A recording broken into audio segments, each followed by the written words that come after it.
Who controlled the vast trade networks that made ancient Greece one of the wealthiest civilizations in the Mediterranean world? The answer might surprise you. It wasn't just the famous city-states like Athens and Sparta, but a complex web of merchants, colonies, and trading partnerships that stretched from the Black Sea to the shores of North Africa. Ancient Greece's trading relationships were far more extensive and sophisticated than many people realize. The Greeks didn't just trade with their immediate neighbors, they established commercial connections across 3 continents, creating one of the first truly international trading networks in human history. The foundation of Greek trade began with geography. Greece itself was a mountainous peninsula with limited fertile land, which meant the Greeks had to look beyond their borders for essential resources. This geographic challenge became their greatest advantage, as it forced them to become master seafarers and traders. The countless islands scattered across the Aegean Sea provided perfect stepping stones for maritime commerce, while the extensive coastline offered numerous harbors for their growing fleet of merchant vessels. Greek trade networks can be divided into several major regions, each offering different commodities and opportunities. The most important trading partners were found in the Eastern Mediterranean, where the Greeks established extensive commercial relationships with the ancient civilizations of Egypt, Phoenicia, and the various kingdoms of Asia Minor. Egypt was perhaps Greece's most valuable trading partner in the ancient world. The Egyptians possessed something the Greeks desperately needed: grain. The fertile Nile Delta produced massive surpluses of wheat and barley, which the Greeks imported in enormous quantities to feed their growing population. In return, the Greeks offered Egyptian merchants olive oil, wine, and manufactured goods such as pottery, metalwork, and textiles. The port city of Naucratis in the Nile Delta became a major Greek trading post, serving as the primary hub for Greek-Egyptian commerce for centuries. The relationship with Egypt went beyond simple commodity exchange. Greek merchants established permanent communities in Egyptian cities, while Egyptian goods and cultural influences flowed back to Greece. Egyptian luxury items like papyrus, ivory, precious stones, and exotic spices became highly prized in Greek markets, often commanding premium prices among wealthy Greek consumers.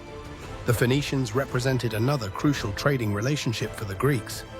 These master traders from the eastern Mediterranean coast, particularly from cities like Tyre and Sidon, had established trading networks that spanned the entire Mediterranean. The Greeks learned much about navigation, shipbuilding, and commercial practices from the Phoenicians, while also competing with them for control of various trade routes. Phoenician merchants brought the Greeks access to goods from the far reaches of the known world. Through Phoenician intermediaries, Greeks could obtain tin from distant Britain, amber from the Baltic Sea, and exotic goods from the African interior. In return, the Greeks offered their own specialties: fine pottery, olive oil, wine, and silver from the mines of Laurion near Athens. The Black Sea region opened up another vital trading frontier for the Greeks. Beginning in the 8th century BCE, Greek colonists established numerous settlements along the Black Sea coast, creating what they called Pontus Euxenos, or the Friendly Sea. These colonies, including important cities like Chersonesos, Tanais, and Olbia, became crucial sources of grain, fish, timber, and precious metals. The Scythians, nomadic peoples who controlled much of the territory around the Black Sea, became important trading partners for the Greeks. These skilled horsemen and warriors controlled access to the vast steppes of modern-day Ukraine and southern Russia, regions rich in grain and livestock. Greek merchants exchanged wine, olive oil, and luxury manufactured goods for Scythian grain, honey, wax, furs, and slaves. Greek colonies in the Black Sea region also provided access to the rich fishing grounds of the area. Salted fish from the Black Sea became a major export commodity, shipped throughout the Greek world and beyond. The Greeks also imported large quantities of timber from the forests surrounding the Black Sea, essential for shipbuilding and construction in the largely deforested Greek mainland. The Western Mediterranean offered different opportunities and challenges for Greek traders.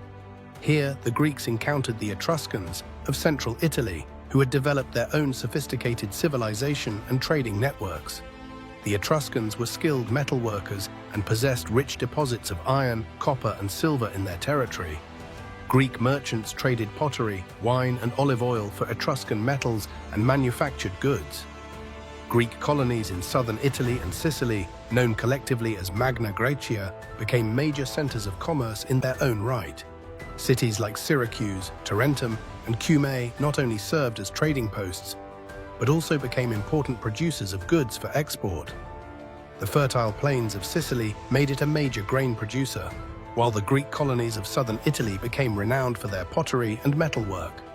The relationship between the Greeks and the various Italian peoples was complex and sometimes hostile. Competition for trade routes and resources often led to conflict, but it also spurred innovation and cultural exchange. The Romans, who would eventually conquer much of the Greek world, initially learned much about trade, engineering, and culture from their Greek neighbors. In the Western Mediterranean, the Greeks also encountered the Carthaginians, descendants of Phoenician colonists who had established their own trading empire based in North Africa. The relationship between Greeks and Carthaginians was marked by both cooperation and competition. While they sometimes traded peacefully, they also fought numerous wars for control of Sicily and other strategic territories. The Greeks established trading relationships with various Celtic and Iberian peoples in what is now France and Spain. The Greek colony of Massalia, modern-day Marseille, became a major trading hub that connected the Greek world with the Celtic tribes of Gaul. Through these connections, the Greeks obtained tin, silver, and other metals from the western regions of Europe. Greek traders also ventured into the Atlantic, establishing contact with peoples along the coasts of Spain and Portugal.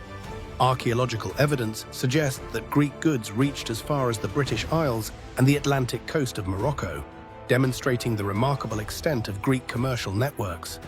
The organization of Greek trade was sophisticated and well-developed. Merchants formed partnerships and associations to share risks and pool resources for major trading ventures. The Greeks developed standardized weights, measures, and coinage systems that facilitated trade across different regions. Letters of credit and other financial instruments allowed merchants to conduct business without carrying large amounts of precious metals. Greek trading ships were marvels of ancient engineering. The largest cargo vessels could carry hundreds of tons of goods, while specialized ships were designed for different types of cargo. Wine ships had specially designed holds to protect amphorae during transport, while grain ships were built to maximize cargo capacity. The Greeks also developed sophisticated navigation techniques using stars, coastal landmarks, and written sailing directions to navigate the often treacherous waters of the Mediterranean. The goods that flowed through Greek trading networks were incredibly diverse. From Greece itself came olive oil, wine, pottery, metalwork, and textiles. Greek artisans were renowned throughout the ancient world for their skill, and Greek pottery, in particular, was highly prized from Britain to the Black Sea. The silver mines of Lorient provided the Greeks with a valuable export commodity and the means to purchase goods from distant lands. Imported goods were equally diverse. Grain came from Egypt, Sicily, and the Black Sea region. Luxury items included Egyptian papyrus, ivory, and precious stones, Phoenician purple dye, Arabian incense, and Indian spices. Raw materials like timber, metals, and textile fibers came from various regions, while manufactured goods reflected the diverse skills and traditions of different cultures. The impact of this extensive trading network on Greek civilization cannot be overstated. Trade brought wealth that funded the construction of magnificent temples, supported the arts and philosophy, and allowed for the development of complex political systems. The constant contact with other cultures enriched Greek civilization, introducing new ideas, technologies, and artistic styles. Trade also facilitated the spread of Greek culture throughout the Mediterranean world. Greek language, art, architecture, and political ideas spread along trade routes, creating a shared cultural sphere that historians call the Hellenistic world. This cultural exchange was not one-sided. The Greeks also absorbed influences from the many peoples they traded with, creating a rich and diverse civilization. The wealth generated by trade allowed Greek city-states to support large populations and maintain powerful armies and navies. The naval power that protected Greek trading ships also projected Greek influence throughout the Mediterranean. The famous battles of Salamis and Plataea that saved Greece from Persian conquest were made possible in part by the wealth generated through trade. Greek trading networks also facilitated the exchange of ideas and knowledge, scientific and philosophical concepts, mathematical and astronomical knowledge, and technological innovations spread along trade routes. The Greeks learned about coinage from the Lydians, improved metallurgy from various peoples, and gained access to the astronomical knowledge of Babylonia and Egypt.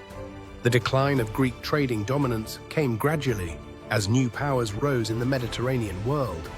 The Romans eventually conquered most of the Greek world, though they largely maintained the trading networks that the Greeks had established. The rise of Christianity also changed the character of Mediterranean trade, as new religious and cultural factors influenced commercial relationships. However, the legacy of Greek trade networks lived on. The Romans built upon Greek foundations to create an even more extensive trading system. The knowledge and techniques developed by Greek merchants influenced traders throughout the ancient world. Even today, many of the principles of international trade that the Greeks pioneered, standardized currencies, commercial law, and international trading partnerships, remain fundamental to global commerce. The story of ancient Greek trade reveals a civilization that was far more interconnected and cosmopolitan than popular images of isolated city-states might suggest.